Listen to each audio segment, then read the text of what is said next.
लालच और मजबूरी इंसान से कुछ भी करवा सकते हैं। कोहिनूर की कहानी भी कुछ ऐसी ही है।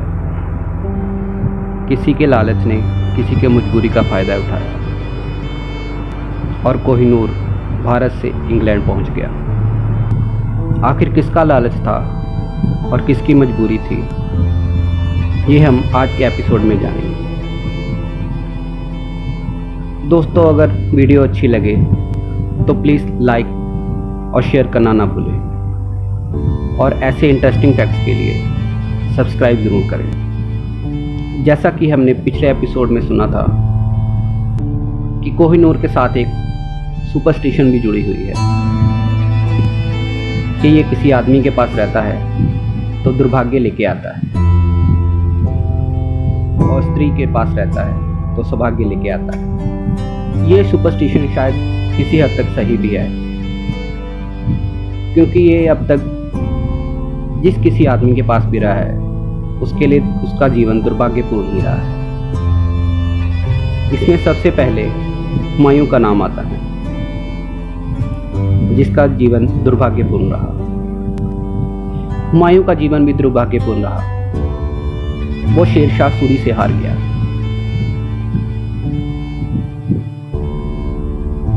उसके बाद सूरी भी एक तोप के गोले से जलकर मर गया।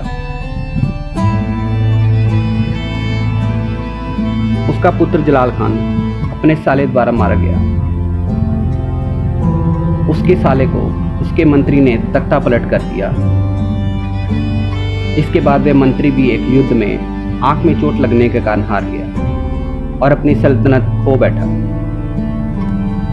हुमायूं के बेटे अकबर ने इसीलिए कभी भी इसको अपने पास नहीं रखा। बाद में ये शाहजहां के खजाने में पहुंचा। शाहजहां अपने बेटे औरंगजेब द्वारा बंदी बना लिया गया। औरंगजेब ने अपने तीनों भाइयों की हत्या की थी। शाहजहां ने कोहिनूर को मयूर सिंहासन, जिसको तख्ते ताउस भी कहते हैं, उसमें जड़वाया था। औरंगजेब ने अपने पिता को कैद करके आगरा के किले में रखा। कोहिनूर मुगलों के पास 1739 में हुए ईरानी शासक नादिर शाह के आक्रमण तक रहा। इस हीरे को मयूर सिंहासन से पाकर उसके मुंह से ये शब्द निकले, कोहिनूर, जिससे इसको अपना वर्तमान नाम मिला।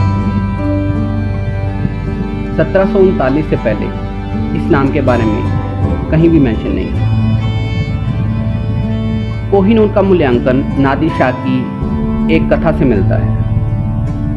उसकी रानी ने कहा था कि यदि कोई शक्तिशाली इंसान 5 पत्थरों को 4 दिशाओं, नॉर्थ, ईस्ट, वेस्ट और साउथ और ऊपर की तरफ पूरी शक्ति से फेंके, तो उसके बीच में जो खाली जगह बचेगी उसको अगर सोने और रत्नों से भरा जाए तो उसके बराबर इसकी कीमत होगी। 1747 में नादिर शाह की हत्या के बाद ये अफगानिस्तान के अहमद शाह अब्दाली के हाथ पहुंचा। 1830 में शुजा शाह अफगानिस्तान के उस समय का राजा था। वो किसी तरह कोहिनूर के साथ बच निकला और पंजाब पहुंच गया। उसने महाराजा रणजीत सिंह जी को यह हीरा भेंट किया। महाराजा रणजीत सिंह ने खुद को पंजाब का राजा घोषित किया था। 1839 में उन्होंने अपनी वसीयत में पूरी उड़ीसा के प्रसिद्ध मंदिर श्री जगन्नाथ मंदिर को दान देने के लिए इस हीरे के बारे में लिखा था, पर उनके अंतिम शब्दों के बारे में विवाद उठा और वे पूरा ना हो सका। 29 मार्च 1849 को लाहौर किले पर ब्रिटिश झंडा लहराया गया। इस तरह पंजाब ब्रिटिश भारत का हिस्सा हो गया। इसके बाद लाहौर संधि हुई। जब यह संधि हुई तो महाराजा रणजीत सिंह की पत्नी को बंदी बना लिया गया और उनके पुत्र दलीप सिंह को इंग्लैंड भेज दिया गया। जब उन्हें इंग्लैंड भेजा गया तो उनकी उम्र केवल 13 वर्ष थी। इस संधि में इन्होंने लिखा था, कोहिनूर जो शुजा शाह से महाराजा रंजीत सिंह जी ने लिया था, लाहौर के महाराजा इंग्लैंड की महारानी को सौंप देंगे। इस संधि के प्रमुख थे गवर्नर जनरल लॉर्ड डलहौजी। 1851 में महाराजा रंजीत सिंह के उत्तराधिकारी दलीप सिंह जी के हाथों ये हीरा महारानी विक्टोरिया को भेंट करवाया गया। 1852 में विक्टोरिया के हस्बैंड प्रिंस एल्बर्ट ने इसको दोबारा से तराशने के लिए दिया।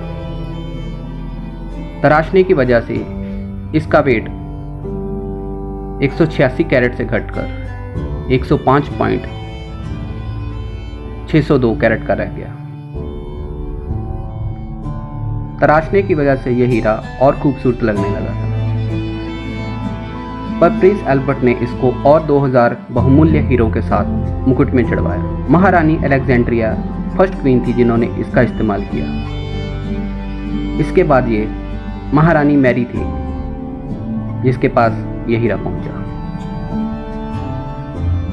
1936 में महारानी एलिजाबेथ के क्राउन में इसको जड़ा गया।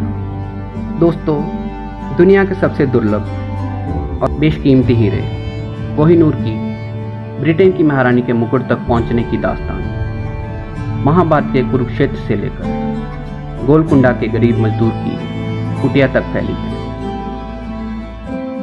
ब्रिटेन की महारानी के ताज में जड़ा दुनिया के अनेक बादशाहों के दिलों को ललचाने की क्षमता रखने वाले ये अनोखा कोहिनूर दुनिया में कहां से आया, इस बारे में ऐतिहासिक घटनाओं के अलावा बहुत सी कथाएं और किंवदंतियां भी प्रचलित हैं। ये हीरा अनेक युद्धों, साजिशों, लालच, रक्तपात और जय पराजयों के साक्षी रहा है। दुनिया के सभी हीरों का राजा है कोहिनूर। इसकी कहानी भी परियों की कथा से कम रोचक नहीं है। दोस्तों, कुछ इंटरेस्टिंग फैक्ट्स भी हैं जो इस कोहिनूर से जुड़े हैं। प्रिंस एल्बर्ट ने श्री कैंटर को हीरा काटने का मिशन दिया था। अब इस हीरे के डायमेंशन है 3.6 × 3.2 × 1.3 सेंटीमीटर और ये एक बड़े अंडे की तरह दिखता है। दोस्तों, इस हीरे पे क्लेम करने वाले बहुत से देश हैं, जिनमें अफगानिस्तान, ईरान, पाकिस्तान और खुद भारत भी है। 2016 में एक एनजीओ द्वारा सुप्रीम कोर्ट में एक पिटीशन दाखिल की गई थी जिसमें इस हीरे को वापस लाने के लिए लिखा गया था। बहुत से देश इस पे अपना मालिकाना हक जता चुके हैं। 1976 में पाकिस्तान के प्रधानमंत्री जुल्फिकार अली भुट्टो ने ब्रिटिश प्राइम मिनिस्टर जिम कालेगन को पाकिस्तान को वापस करने के अनुरोध किया था। उन्होंने पोलाइटली एक वर्ड में इसका आंसर दिया था, नो। दोस्तों, सवाल ये उठता है कि अब ये हीरा वापस आएगा तो किस देश के पास आएगा, क्योंकि अगर हम ज्योग्राफिकल एरिया के हिसाब से जाएं तो इंडिया, पाकिस्तान और बांग्लादेश ये 1947 के बाद में आए हैं और हीरा इससे पहले इंग्लैंड जा चुका है। कोहिनूर की present value 350 million USD dollar है, जो भारतीय रुपए के हिसाब से 23 अरब 28 करोड़ 95 लाख 7,500 होती है। At present Kohinoor tower of London में है। दोस्तों, कमेंट्स में हमें बताएं, ये हीरा इंडिया वापस लाना चाहिए या इस बात को यहीं छोड़ देना चाहिए। अब मैं सिद्धेश आपसे इजाज़त चाहता हूँ। फिर मिलेंगे एक नए टॉपिक के साथ। धन्यवाद।